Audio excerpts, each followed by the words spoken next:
All right, howdy everyone. As always, I'd like to point out these are drills that are meant to be done with the help of a qualified coach in a safe and up-to-date facility. Please make sure that you are only working on them in that environment and not doing them by yourself at home. This is intended for people who are already enrolled in a gymnastics class to have guidance. All right, as with our last video on handstands, anything that you do, if you have problems with wrist flexibility or strength, you can always work on them with parallettes instead of with bare hands to help keep your wrist from being so stressed by having to go flat on the floor. I personally do not need parallettes, so I'm going to go ahead and set these aside. And here is our next set of drills.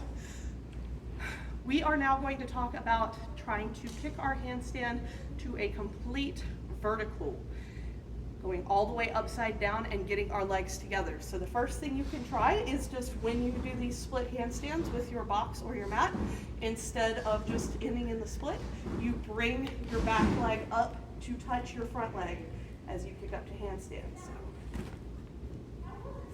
just like that. Yours obviously may not be as tall and pretty as that to begin with. We are focusing more on the action of getting that back leg into the front leg. And just like with last time, you also want to try it on your opposite side. Right? Then right over here, I have a cheese mat against the wall because that's what I prefer. Having the little bit of angle makes it a teensy bit easier to balance. But if you have a carpeted wall in your gym that's intended for drills, if you can take a whale mat and put it turned sideways up against the wall, those are also workable ways to set this up if this particular setup is not going to work out for what you have in your space.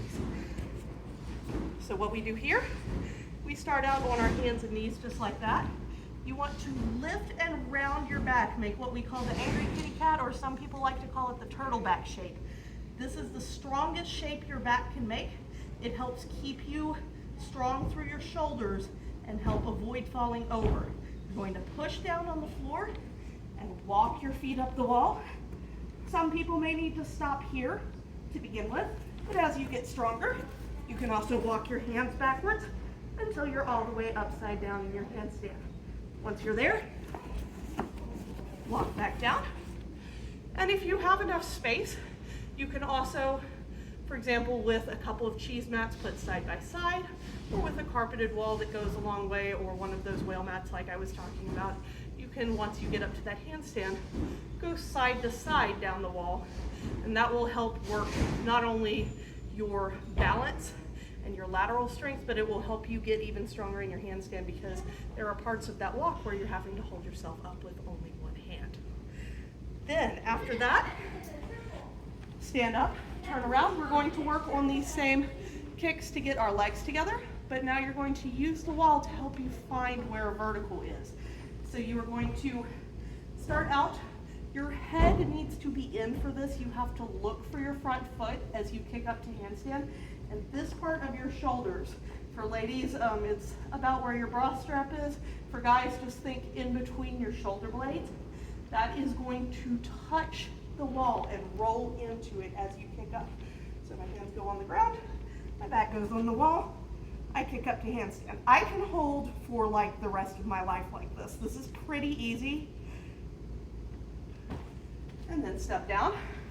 And as always, want to switch and do it on the other side, and just having that extra support of the wall makes it where you can practice holding upside down for a longer time and correcting details in your shape. Like I could probably get my hands closer together than they were in either of those handstands without having to worry about building all the strength you need to hold yourself upside down by yourself.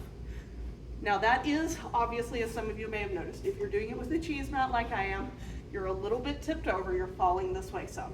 So if we want to find our true vertical, something else we can do is you're going to do the same kind of kick up with your back touching a barrel like this put up against the wall. The smaller the barrel you use, the more challenging it's going to be.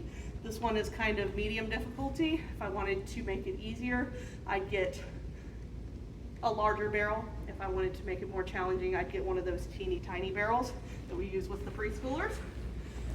And you're going to put your fingertips in the shadow. You don't want your hands jammed all the way up under the barrel. You kick to handstand with your shoulders on the barrel, just like they were on the cheese. Gotta do that one more time.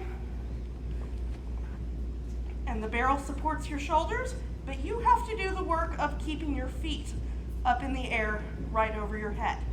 And so this forces you to figure out where vertical is and really work on holding your body in a straight line. And as always, you can practice it on your other side. Good things to work on with this one include rounding your back, tucking your bottom under and flattening your hips, and keeping your knees straight and your feet pointed. And once you've gotten to the point where you are comfortable with all of that, it should be pretty easy for you to go ahead and just kick a handstand, find vertical, and step back down. All right, thank you very much.